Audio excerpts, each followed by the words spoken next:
The world of Pokemon. The low-resolution, obscure world of Pokemon that may or may not be related to ours. Seriously, that looks like Saturn's moon Titan more than anything that could resemble our world. So a little bit of obscurity there, but when it comes to representation, all the regions, they're pretty much somewhere in the Pokemon world. That we have Unova being represented just in a map of the actual world. So we get to see a nice chunk of everything going on, and we can obviously tell that it isn't the world that we live in at all, even though a lot of people would like to think that, even though there is inspiration. We do have Japan representing the first 4 regions. We also have it to where Unova is very similar to New York and New Jersey, and when it comes to Kalos, that it's representative of Paris and has European inspirations, but we don't really know where Kalos is. And we also know, in a very canon way that has been officially released by Pokemon, where all the other regions are, to a degree. We don't know where Unova is, but when it comes to the other 4 regions, it seems like they're pretty close together. Now, you can argue those clouds are meant to be like a separation of some sort,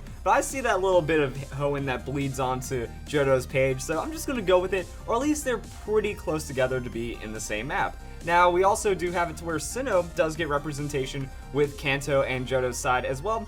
And with this map, it seems like the Pokemon world is pretty close together as we know it up until about the 4th generation. Then Unova gets spit out wherever, and it's kind of like that. The only thing we really know is that Johto and Kanto are directly tied together, and that was actually really cool because they're in the same game, and it was something really shocking for a lot of fans, but we haven't really had anything since, which is unfortunate, but that's a different story for a different video. However, when it comes to Johto and Sinnoh, they do have relation. There are the Sinjo ruins. So there is representation of that even in the games, that when you're in the Sinjo ruins, you're somewhere off the screen, and if we go back to the map, you know, we can see we're kind of in between in this like crazy northeastern area where, okay, that's going to be Sinjo in relation to Sinnoh. So these aren't too separated when it comes down to that. But then we get to the question, where is Kalos? Kalos hasn't had any representation now, and I decided to have a little fun with this. Now, this isn't going to be official or crazy in-depth in any way. I'm not looking into every little bit of lore that's ever been like spouted by someone.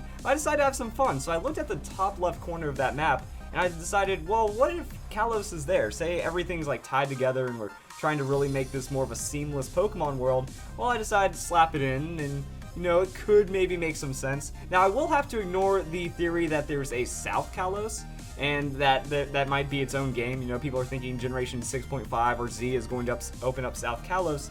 So for that, you know, we're just going to look at the maps that we have at hand, and it does make sense. I decided to zoom it in, and I lined it up a bit, and interestingly enough, it actually kind of matches up. Now, if you look at it, there's a couple of rivers that seem like they could flow from Kalos into Johto, or just around like that, so then I just started using my epic Photoshop skills. The mountains are in the right place. You can kind of throw in some valleys and areas that work up into mountains. You can throw in a river and lakes, and it actually kind of connects in a fairly logical way. So we do have the mountains in the north part of it, then in the middle we have maybe it all funnels into like a lake from the mountains or something, or it just kind of all comes together. Maybe the streams aren't that straightforward, but they do go places, which is something interesting to consider. That we do have that when it potentially comes down to Kalos. Now, one of the rivers might loop back into itself or something like that, and it just seems like it could flow together and make a lot of sense for Johto to represent with Kalos like that. And if we just throw it back on the map, you know, could make sense, and it's something interesting to think about.